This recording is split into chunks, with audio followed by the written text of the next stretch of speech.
Kia ora, and I owe a double debt of gratitude this morning, both as is our tradition as well, to acknowledge the traditional and ancestral territory of the Maori, but also, in my case, to acknowledge the New Zealand Law Foundation, the great organizers of this conference, and the universities that have graciously brought me here to share with you something that feels both very familiar and of course something that translates slightly differently in this part of the world. And I've been doing a deep dive on all things legal education and New Zealand and Australia over the last few days, and learning a tremendous amount. Grateful for our inspirational speakers yesterday afternoon and the panel on legal education I had the good fortune to sit in on. So I want to share some thoughts of where we see legal education going. Certainly at Osgoode Hall Law School, we're embarking on a fairly bold shift for our approach to legal education, and I want to share where that fits in some global trends, and then of course finish with some thoughts on where it might fit in here, and invite your questions, and of course look forward to learning from the eminent speakers to come. So when we talk about legal education, certainly the legal education that I experienced, it was largely an insular and technical enterprise. That is to say, you were taught a form of reasoning, you had hopefully gifted, but if not gifted, certainly knowledgeable teachers who would lecture, or if it was a seminar, engage in critical analysis. You wrote exams and papers. And Osgoode, more aggressively than most law schools, certainly more than the very beautiful building here for the University of Victoria, Wellington, was a brick fortress. There was literally not a window in any classroom. And when we renovated the school a few years ago and literally paid hundreds of thousands of dollars to cut holes in all that brick, I sat down with the architect we had retained and asked him what were the architects in 1965 thinking by building this brick medieval-looking fortress. And he said it was a really radical, progressive notion in the 60s, which is to take people out of the world, put them in a sort of enforced pastoral, insular, academic setting, stir the pot of ideas and theories and problems, and out would come more thoughtful, talented, ready for action lawyers. And of course, nothing could be farther from the truth of how we see legal education today. So we stylized this large investment in brick cutting as new windows on justice, and talked a lot about the idea that we want all of our students to be looking out, in particular where we're located on the fringes of a high needs area in Toronto, which generations of law students, myself included, would have spent 3 years studying within a kilometer of and never having seen. In fact, I teach a landmark administrative law case called Baker, involving the plight of Mavis Baker, who came to Canada, lived there illegally for 11 years, had 4 children, had 4 children in Jamaica prior to coming, and the case involved a humanitarian and compassionate leave discretionary judgment, and it set the foundation for administrative law in Canada, and in fact picked up on Australian and other cases and has been used in other parts of the world. All of that happened not a kilometer away from the law school. Mavis Baker lived, worked, her counsel represented her, and there was no connections being made in that time. So that became a bit of a metaphor for this move to treat legal education as first and foremost an externally oriented undertaking. So if we're talking about the endeavor of legal education, we see that endeavor as fundamentally focused on social innovation. How, in other words, legal education can be a force for improving society, for problem solving in areas that confront society in a period of rapid change. And we do that not so our students can get better jobs, although we certainly tell them by doing it they'll get better jobs. And we don't do that because we want them imbued with practice-ready skills, although if you want to have practice-ready skills, solving social problems is the absolute best way to do it. But rather, we undertook this, and with a broad consensus from faculty, staff, and students across many different fields of subject area, because we think it's actually the best way to teach and learn these subjects. In other words, to see ideas in action, to resist the temptation to juxtapose theory and conceptual education from rolling up your sleeves and bringing paperwork and ideas together in a form that will lead to either legal action or the formation of legal argument, or simply take new approaches to the problems that have a status quo that's unacceptable. And of course, there's no shortage of those in every area of our endeavor.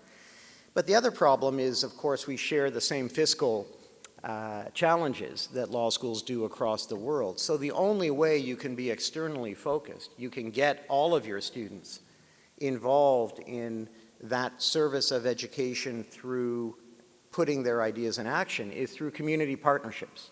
That is, to find members of the bar, whether in clinics, NGOs, small firms, large firms, government law offices, and deploy those connections in a threefold way. So making sure that there's always a rooting of any activity in ideas and subjecting those ideas to critical reflection, putting those ideas in action, doing something that is supposed to be what that field involves. So in my area, if it's administrative law, what does it look like to bring a matter to a tribunal and see it through?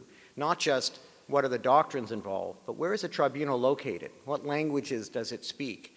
How hospitable or inhospitable is it to the user group that it's intended to benefit? What comes out of it? How long does it take? How much does it cost?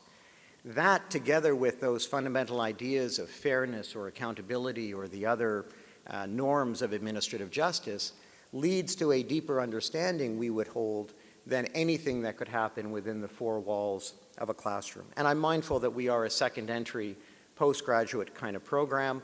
That's a challenge for us. Students, as you can imagine, look at the prospect of not being able to be qualified to practice before 8 years of tertiary education as just simply too long, costing too much. Osgoode Hall Law School is not the most expensive school even in town, and we are at about 29,000 New Zealand dollars per annum. So anyway, that's the premise. The rationales I won't rehearse, because having sat through some engaging sessions over the last couple days, they are well known and well worn in this crowd. But it includes radical changes in the delivery of legal services, moving, as many of the thought leaders will tell us, from an artisanal model of one lawyer that sees through the identification of problems, the application of legal solutions, and is a soup to nuts, beginning to end enterprise of representation, to disaggregation, to pieces of a legal problem being dealt with in different ways, often in different places, through outsourcing or through automation or through artificial intelligence, or simply through finding cheaper ways with paralegals or other professionals to deal with bits and pieces. What does that look like in terms of implications for legal education, where we very much teach the artisanal model of soup to nuts representation? We haven't yet found a methodology, I think, for teaching our students in ways that will prepare them, for example, to work in a warehouse in Halifax doing in-source legal research for a major Toronto firm, where it's adding value to clients by charging them less for that work, and they see it as a public service for not sending the work offshore to Bangalore or to parts further afield. Digital and tech transformation, there's no legal problem our students firmly believe to which an app isn't the solution, and they may be right. Something that requires rote, recurring work of modest intellectual endeavor, why should someone pay thousands of dollars for that if it in fact does have a solution that 80 or 90% of the time can be? In fact, I've got a graduate who started a business taking up things like debt collection, routine housing transactions, things where, in other words, there are steps to be had, but 80% of the time there are simply steps that can be achieved more efficiently and more cheaply and with wider access through the application of a digital solution. Of course, we also heard yesterday about MOOCs, about legal education itself, integrating blended courses, flipped classrooms. And again, it's worth asking, what is the value add to our students that couldn't come from a TED Talk version of the great pearls of wisdom on administrative law that I will drizzle over the hour or hour and a half in which students have to come to this now window-filled bricks and mortars lovely structure? What are we charging for? I would suggest experiential education, the sorts of things we're talking about, social innovation, is precisely what can't be digitized in a way that replaces law faculties. It can be enhanced through digital access, reach more people, do more innovative things. But this is the part, the problem solving, the coming together with people, understanding what their dilemmas are, how it affects society, how society reproduces it, and aiming to solve that is beyond, at least for now, the reaches of any algorithm. Globalization is, again, well known to any small nations that rely on other parts of the world for their sustenance, and we're all, I think, in that boat together. We, of course, are undermined far more by high tuition, high debt. Inclusion, accessibility have become our beacons, and we struggle to reach them to ensure we're not seeing those who would transform the legal profession pressed up against the window of legal education with no way in, and that, I think, is not where you're at yet, although some of you are getting close, and it may be coming faster than you think. We take complacency from looking at the US and saying, well, at least we're not them, but that only gets you so far for so long, especially where you see the inevitable logic taking you. And finally, we heard a bit yesterday from Cheryl in the morning, and we've heard from many remarkable Indigenous scholars in this part of the world about fundamental challenges to the very narratives, to the structure of sovereignty, to what we think we're teaching when we teach torts or constitutional law or criminal justice. By what authority can you assert sovereignty through injustice and purport to then have a legal system that is just? We feel that more personally. Osgoode Hall Law School excluded Indigenous law students for large swaths of its history. We also produced the very first graduates who ascended to our courts and courts of appeal and became some of the pioneering advocates.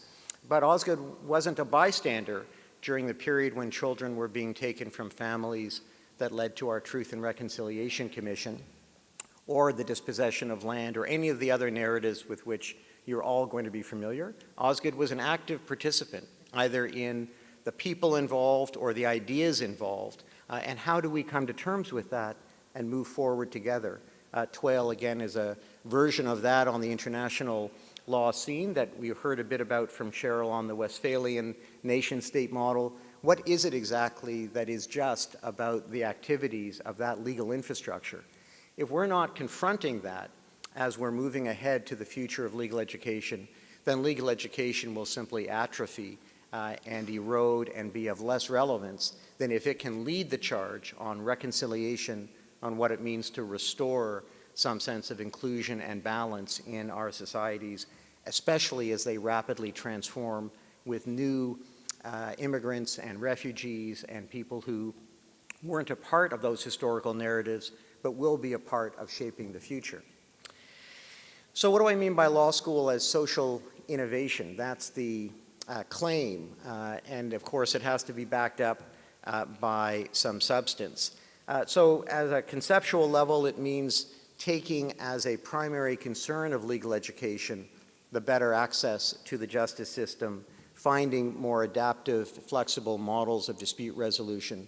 In other words, it's not simply throwing more people and more resources into the system as we find it, but asking the question, does it serve the people it ought to? Does it advance the public interest? Is it just? Is it fair? And where it's not, what would it take to get us there? And that becomes the unifying theme of all courses in legal education, including critiquing those very claims that we just made about what we think is necessary. It's shaping those norms of fairness. I went to law school and the discourse wasn't one of reconciliation with Indigenous peoples that it will be for the generation coming through Osgoode now. That's a sea change in culture that will not just affect legal education, but affect the profession, affect the judiciary, affect policymakers and politics. So what we set in motion in legal education has that capacity for ripple effects, just as what we don't set in motion. So what I say to the students on the first day of law school, I say, think of the thing that you can't believe people like me did nothing about. Maybe it's LGBTQ rights, maybe it's environmental despoliation, factory farms. Think of the thing that you see as just so fundamentally unjust, the way I look at my parents and see civil rights or racial intolerance. Say, what were you thinking?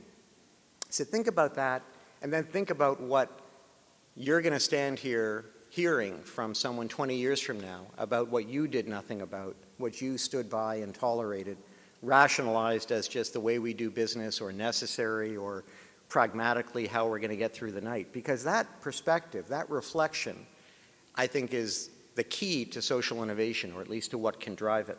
And of course, in the midst, reimagining the legal profession. So for example, having a required public interest element, a pro bono style aspect for all law students, is a claim that legal education is incomplete if you've done nothing to better the society that you found in your 3 years at law school. If you've done nothing else than improve your mind and get good grades and get a good position, your legal education is simply incomplete, is our claim.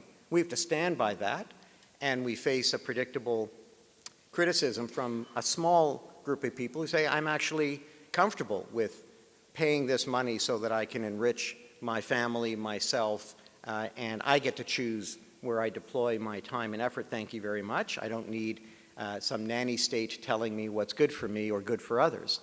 And that's a useful dialogue and debate, because we used to get about 85% doing this anyway, taking on pro bono placements. It's good for their CV, makes you feel good, it's interesting, it's important work.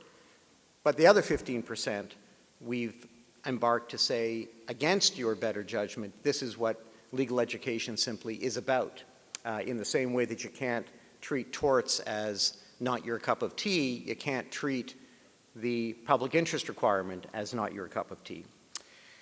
Okay, and I'm almost at the spirited finish. So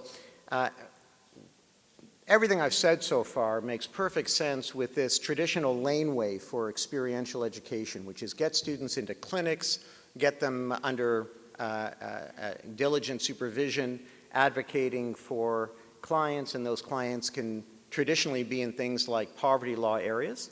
And Osgoode started Canada's first community legal aid storefront clinic run in partnership with a law school called Parkdale, which is enjoying its 45th anniversary this coming year. So we've been in this business long-standing, against, I should add, the spirited opposition of the Law Society of the day, which just this year gave its Medal of Honor to our faculty, now retired Fred Ziemans, who led the charge, and that was a peculiar, satisfying kind of irony as they've come full circle. But then we expanded, of course, from poverty law to criminal justice and the Innocence Projects for the wrongfully convicted, to intellectual property, innovation clinics for startups, disability rights clinics, anti-discrimination clinics, indigenous rights clinics, clinics in environmental justice, clinics in all the fields you can imagine, students being able to provide added value under supervision. And these, again, are characterized by all those benefits of collaboration, bringing members of the profession in, and bringing students outwardly focused. But what we're now starting to see is, again, coming to that conclusion of the logic, is not that students will learn better when they're doing, but that students will do better when they're researching. So in other words, the experiential component that is outwardly focused isn't the filling out of forms, the advising of clients, and the engaging in advocacy or those kinds of service delivery settings alone. All that's relevant. But it also, if it's coming from a law school, ought to engage the research capacities, the innovation of ideas, thought leadership, shaping the public debate that is so much of what makes law faculties go around, but often has been, again, juxtaposed to experiential education. So those who initially opposed this idea of a move to a requirement that everyone have at Osgoode an experiential component to their JD said, but what about theory? What about research simply as a thought, curiosity-driven venture. And what we're now seeing is a second generation of experiential activity that is about drawing in that curiosity and law reform-driven research to be deployed, again, externally to solve problems, to improve society. So these are some in the US in particular that have formed laboratory-style enterprises so that research and development on access to justice, on innovation and legal services is incubated in the law school, bringing others in who are engaged in startups, creating those apps, using human-centered design to imagine what would courts look like if they were designed by and for users rather than by and for lawyers. You'd have an entirely different set of rules. They wouldn't be in brick fortresses of the corner of city centers. They would happen where people's problems happen, and they would speak and respond to the diversity of people's capacities and needs. So that enterprise is happening. And this notion of research as outwardly focused has also given rise to a new innovation in our curriculum. You've heard of the pop-up stores that just take over some empty storefront over the holidays or for Halloween. We have pop-up courses. So we had a course this year on the global refugee crisis in which 15 students with a supervising lawyer helped families and public institutions like Osgoode sponsor Syrian refugee families, providing pro bono services, writing reflection papers, and next year that course won't exist. So it was using a directed research independent study umbrella, so we didn't have to pass new legislation at Faculty Council. We went to CAMH, which is the Center for Mental Health and Addiction in Toronto, and said, what are the most vexing problems that you wish you had enough time in the day to sort out with your legal team?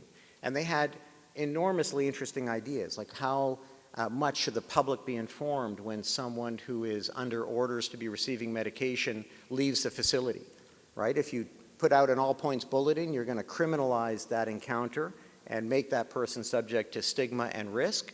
And if you don't advise communities and something bad happens, then you're going to be under this liability for why didn't you warn people? So we had 2 students looking around the world for what are the best practices in dealing with mental health and addiction and those kinds of individuals, consent and capacity issues.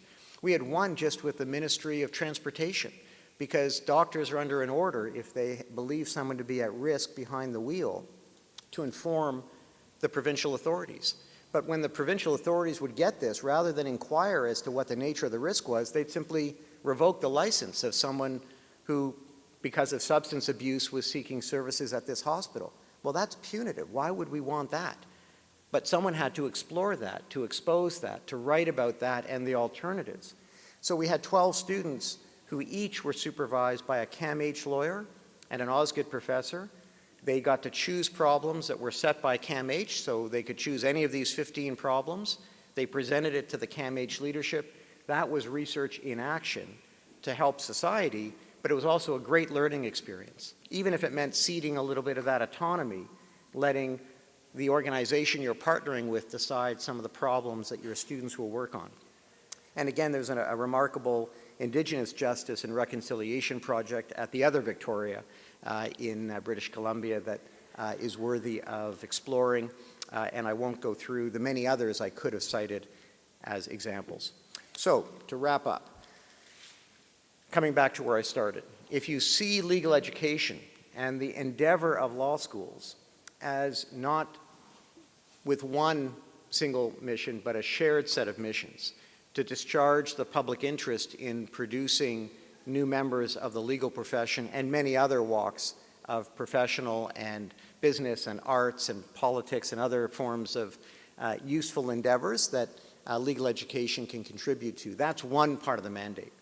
Another is clearly giving students something of value for the investment of time and resources they're making. We ought to have them leave knowing that they're ready to thrive in the careers of their choice, be able to fulfill the dreams that brought them to our schools in the first place. And we ought to do this in a way that enlarges and enriches the project of law in society, not just with the hope that indirectly our graduates will do good things but directly while they're students. And deploying student, staff, faculty, donors, supporters, university, fellow travelers to this venture has, of course, brought out of the woodwork many who saw legal education as simply not relevant, not engaged. And it's brought new people, resources, progressive energy back, even if it's not without its challenges. Every community partnership, we have an MOU. We have insurance issues as we send students on placements for international human rights internships around the globe. We've got issues then of managing all the different forms of evaluation that come back within, again, a standard template of a transcript that we need to produce at the end of the day. And we've got moving parts happening in all directions. So we've had to create an office of experiential learning, an office of research advancement. That takes staff, that takes infrastructure, resources, all hard to come by. So it's not easy, it's not for everyone, but as I've been hearing some of the struggles and tensions in this part of the world, I think there's probably an untapped reservoir of capacity and goodwill and energy that could be unleashed or better deployed through more overt kinds of approaches. Because I hear lots of this happening, but when you make it your focus, a shared focus with all different areas of legal study engaged, some remarkable community collegiality can happen. And now we're seeing, I think, some of the fruits of that, even though there are growing pains along the way. So with that, and with great thanks for the generosity everyone has shown me during this visit, I wanted to leave it for the eminent insights to come and our discussion, and thank you very much for your time.